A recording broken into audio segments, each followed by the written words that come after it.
안녕하세요, 옐로슈가입니다. 얼마 전 내용증명만으로 장비 대여료 165만원 전액 받아냈습니다. 그래서 이번 내용증명 사례를 통해 제가 느낀 점, 특히 효과적인 내용증명 발송을 위한 팁을 몇 가지 공유하고자 합니다. 제 생각에 효과적인 내용증명 발송 방법은 두 가지로 압축할 수 있을 것 같습니다. 바로 타이밍과 압박입니다. 먼저 타이밍입니다. 내용 증명을 보내는 목적이 뭘까요? 저의 경우 번거롭고 시간이 오래 걸리는 법적 절차 전 조속히 돈을 회수하는 데 목적이 있습니다. 그렇기에 소송을 진행하기 전 채무자와 소통이 될 때 적절한 타이밍을 노려야 합니다. 이미 채무자가 연락을 회피하고 배째라고 나오는 순간부터는 내용 증명의 효력은 급격히 줄어듭니다. 그러니 채무자가 잃을 것이 있을 때 그때를 노려 내용 증명을 보내야 합니다. 두 번째는 압박입니다. 아무리 타이밍이 좋더라도 내용 증명의 내용이 솜방망이와 같다면 채무자는 더 급한 건부터 처리하려고 할 것입니다. 그러니 현 상황에서 채무자가 가장 두려워할 것이 무엇인지 파악하고 이를 공략한다면 보다 압박이 심할 것이며, 이때 개인 명의로 보내는 것보다는 법무법인 변호사 명의로 보낸다면 채무자가 받을 압박은 엄청날 것입니다. 물론 이때 타이밍을 놓친 상황이라면 변호사가 아닌 검사, 판사가 보내도 채무자는 아무런 반응이 없을 것입니다. 제가 이번에 이 두 가지 모두 만족하여 내용 증명만으로 바로 전액 회수가 가능했던 것 같은데, 저의 사례를 통해 보다 자세히 설명드리겠습니다. 장인어른께서 23년 8월 장비 임대 후 165만원을 못 받고 있었고 결국 내용 증명을 발송하기로 했습니다.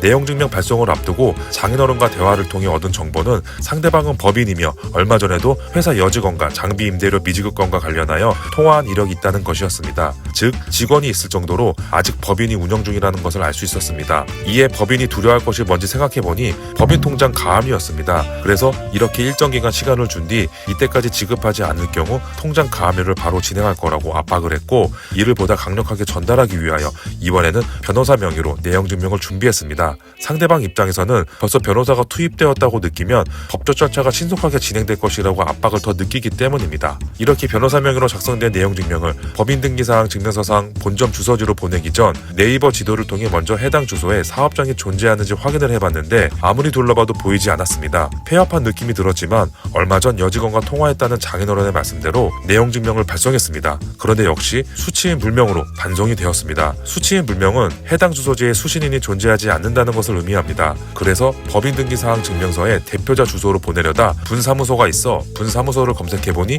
위치상 해당 건물이 보이지 않았지만 느낌상 본사무소는 정리하고 분사무소에서 영업을 하고 있을 것 같아 다시 분사무소로 내용 증명을 보내니 다음날 내용 증명을 받았습니다. 그리고 이틀 뒤 바로 165만원 전에 입금이 되었습니다. 다시 한번 강조하지만 내용 증명은 타이밍과 압박입니다. 그러니 구독자분들도 만약 채무자가 나라면 언제 어떠한 내용 증명을 받을 경우 스트레스를 가장 받게 될지 고민을 해보시고 적절한 타이밍에 내용 증명을 발송해 보시기 바랍니다. 오늘도 제 영상 끝까지 시청해 주셔서 감사합니다.